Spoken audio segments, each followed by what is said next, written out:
Assalamualaikum warahmatullahi wabarakatuh. Selamat pagi Bapak Imam Masyrur, selaku dosen pengampu mata kuliah Hadis Tarbawi dan teman-teman semua yang berbahagia.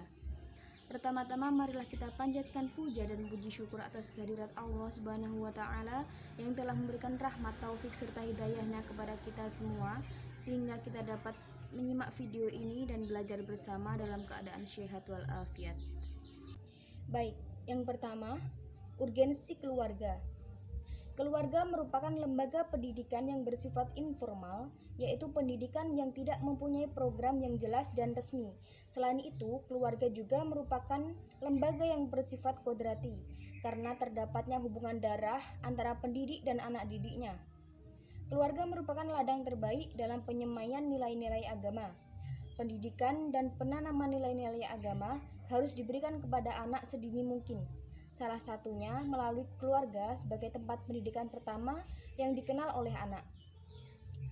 Di dalam keluarga inilah tempat meletakkan dasar-dasar kepribadian anak didik pada usia yang masih muda, karena pada usia ini anak lebih peka terhadap pengaruh dari pendidikan orang tua dan anggota lain. Anak dalam menuju kedewasaannya memerlukan bermacam-macam proses yang diperankan oleh bapak, ibu di dalam lingkungan keluarganya. Kesadaran orang tua akan peran dan tanggung jawabnya selaku pendidik pertama dan utama dalam keluarga sangat diperlukan. Selanjutnya, pengertian pendidikan Islam. Pendidikan Islam yaitu yang pertama, pendidikan ialah suatu usaha seseorang kepada orang lain dalam membimbing agar seorang itu berkembang secara maksimal, baik yang diselenggarakan oleh keluarga, sekolah, masyarakat, yang mencakup pembinaan aspek jasmani, rohani, dan akal peserta didik. Nah, pendidikan agama ialah pendidikan yang mencakup penanaman nilai-nilai keagamaan dengan ajaran agama dan kepercayaan masing-masing. Pendidikan agama harus ditanamkan pada anak sedini mungkin, bahkan saat anak masih dalam kandungan. Dalam pandangan Islam, manusia lahir dengan membawa fitrah keagamaan yang harus dikembangkan lebih optimal lagi, yaitu oleh orang tua sebagai pendidik pertama dan utama agar menjadi manusia yang beriman dan bertakwa kepada Tuhannya. Baik, saya akan melanjutkan penjelasan yang berikutnya mengenai dasar pendidikan agama dalam keluarga. Keluarga merupakan pendidikan pertama dan paling utama bagi anak, karena dalam keluargalah anak akan mengawali perkembangannya, baik itu perkembangan dalam bentuk jasmaninya atau perkembangan dalam bentuk rohaninya. Peran utama keluarga dalam pendidikan anak ialah menanamkan sikap dan nilai yang baik bagi anak, serta pembinaan kepribadian atau karakter pada anak. Lalu, pendidikan yang paling utama yang harus keluarga berikan kepada anak ialah pendidikan agama. Pendidikan agama sendiri bertujuan untuk meningkatkan potensi spiritual pada anak, sehingga nantinya anak memiliki kepribadian yang baik, serta dapat beriman dan bertakwa kepada Allah. Menurut Al-Ghazali, anak ialah amanah atau titipan dari Allah yang harus dijaga dan diberikan didikan agama yang baik, agar nantinya anak bisa mencapai keutamaan dalam hidup dan agar nantinya anak dapat mendekatkan diri kepada Allah. Memberikan pendidikan agama yang baik kepada anak merupakan perbuatan beramar ma'ruf nahi munkar. Lalu, apa saja dasar pendidikan agama dalam keluarga yang sudah disyariatkan oleh Allah dan sudah diinterpretasikan melalui hadis Nabi Muhammad SAW? Yang pertama ialah Al-Quran Surah At-Tahrim ayat 6. Dalam Al-Quran Surah At-Tahrim ayat 6, kita diperintahkan untuk menjaga diri dan keluarga kita dari panasnya api neraka dengan cara menjauhi segala macam maksiat, dengan mendekatkan diri kepada Allah, meningkatkan keimanan dan ketakwaan kepada Allah, serta menjauhi segala larangannya dan menaati segala perintahnya. Untuk melakukan itu, keluarga perlu untuk menanamkan pendidikan agama yang baik pada anak, sehingga nantinya anak dapat menempatkan dirinya dengan baik. Anak dapat mengerti mana yang baik dan mana yang buruk, sehingga anak tidak akan mudah terjerumus pada perbuatan maksiat dan agar anak dapat meningkatkan keimanan dan ketakwaan kepada Allah.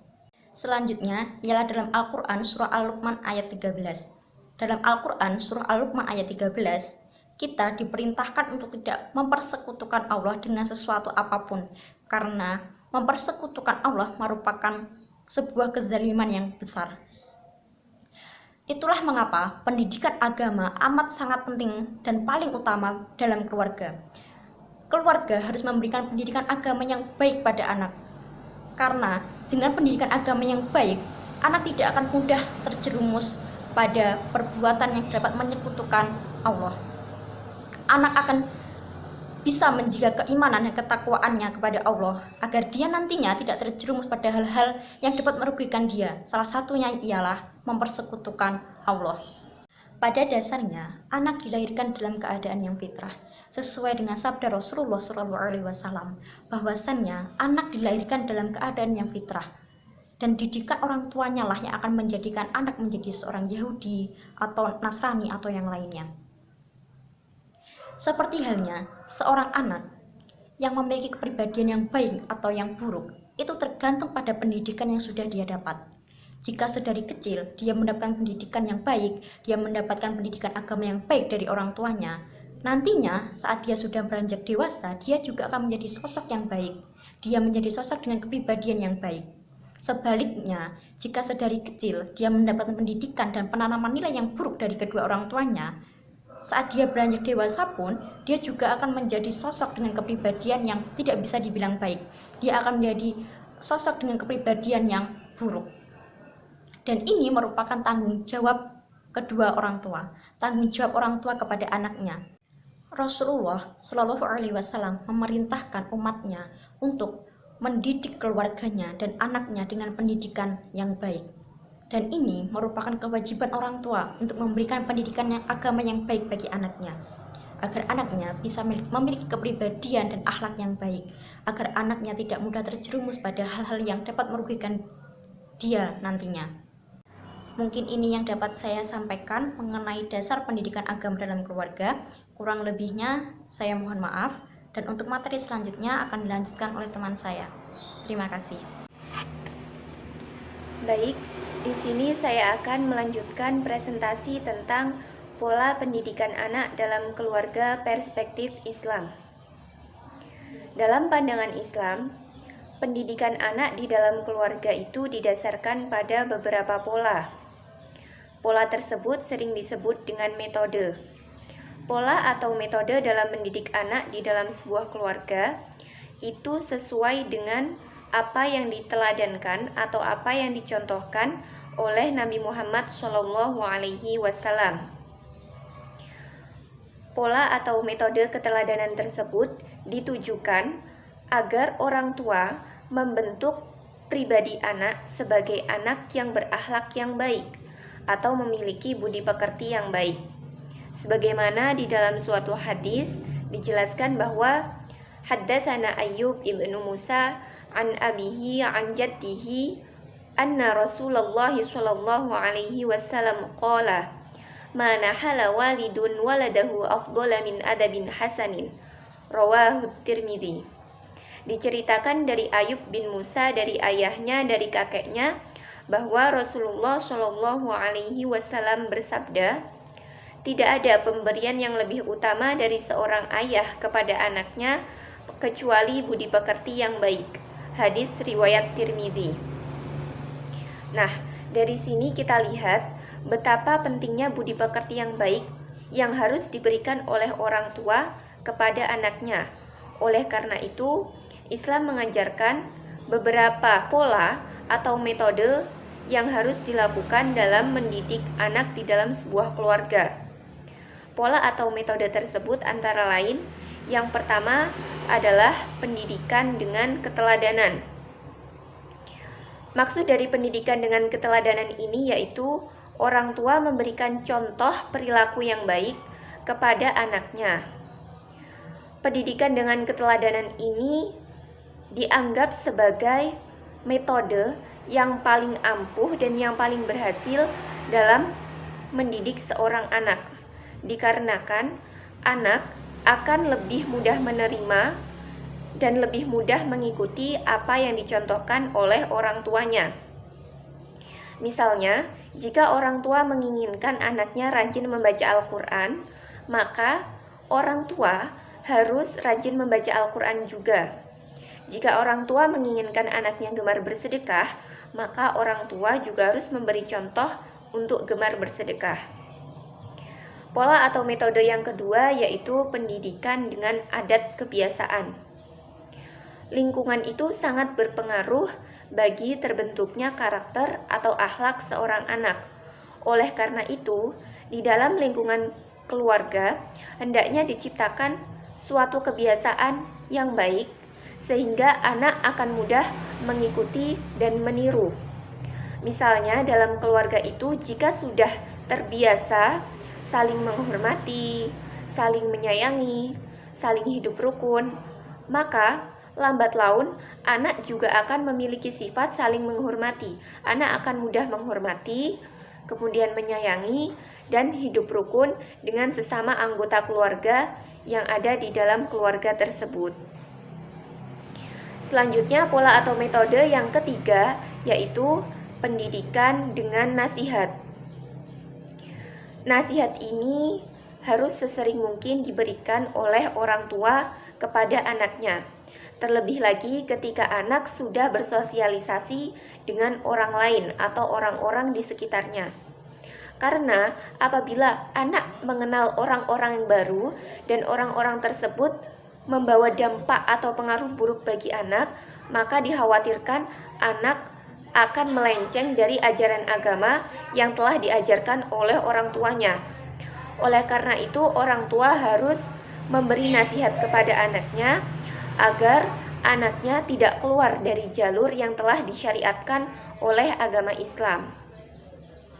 Pola atau metode yang keempat yaitu pendidikan dengan memberi perhatian. Kewajiban orang tua kepada anaknya yaitu memenuhi kebutuhan jasmani dan kebutuhan rohaninya. Salah satu kebutuhan rohani yang harus diberikan oleh orang tua kepada anaknya adalah memberi perhatian dan kasih sayang. Memberi perhatian kepada anak itu berarti mencurahkan atau memperhatikan perilaku anak, baik itu dalam pembinaan akidah, moral atau akhlak, kemudian juga di samping memperhatikan tentang kebutuhan jasmani dari anak itu sendiri. Orang tua dalam memberikan perhatian kepada anak ini harus dilakukan secara bijak, tidak lebih dan tidak kurang. Jika anak terlalu diberi perhatian secara lebih, maka ditakutkan anak itu akan menjadi anak yang memiliki sifat manja. Akan tetapi, jika perhatian yang diberikan oleh orang tua kepada anaknya itu kurang, maka bisa jadi anak tersebut akan berperilaku menyimpang dari apa yang diperintahkan oleh orang tua, bahkan menyimpang dari ajaran agama. Pola atau metode yang kelima yaitu pendidikan dengan memberikan hukuman. Hukuman ini diberikan oleh orang tua kepada anaknya apabila metode-metode di atas tadi yang saya sudah jelaskan itu tidak berhasil atau tidak membawa dampak yang baik kepada anak. Jadi ketika anak sudah dinasihati, ketika anak sudah diberikan keteladanan, tapi perilaku anak tetap saja begitu, tidak berubah atau bahkan juga malah bertentangan dengan ajaran agama Islam, maka jalan terakhir yang harus diberikan oleh orang tua kepada anaknya yaitu dengan memberikan hukuman. Menurut Nashih Ulwan, hukuman ini dibedakan menjadi dua, yaitu hukuman secara psikologis dan hukuman secara biologis. Hukuman psikologis ini bisa dengan menunjukkan kesalahan menggunakan pengarahan, bisa juga menunjukkan kesalahan dengan isyarat, dan bisa juga menunjukkan kesalahan dengan kecaman. Sedangkan hukuman biologis itu sendiri menurut Nashih Ulwan dijatuhkan kepada anak ketika anak berusia 10 tahun. Seperti dalam sebuah hadis dijelaskan, haddatsana Mu'mal bin Hisham qala Rasulullah sallallahu alaihi wasallam, muru auladakum bisolati wa hum abna'u sab'i sinina wadribuhum 'alaiha wa hum abna'u 'ashrin wa farriqu bainahum fil madhaji'i. Rawahu Abu Dawud. Yang artinya, perintahkanlah anak-anak kalian untuk melaksanakan sholat saat usia mereka 7 tahun, dan pukullah mereka jika meninggalkannya saat usia 10 tahun, dan pisahkanlah tempat tidur mereka. Hadis riwayat Abu Daud. Dari hadis ini dapat ditarik kesimpulan bahwa ketika anak berusia 7 tahun, hendaknya anak sudah diperintahkan untuk sholat.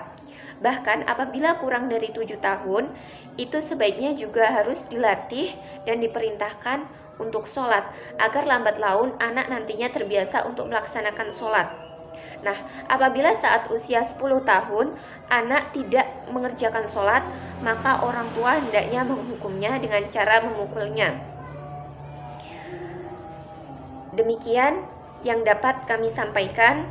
Semoga apa yang kami sampaikan dapat bermanfaat bagi kita semua. Kurang lebihnya kami mohon maaf. Kami dari kelompok 1 mohon maaf. Wallahul muwaffiq ila aqwamit thoriq. Tsummassalamu alaikum warahmatullahi wabarakatuh.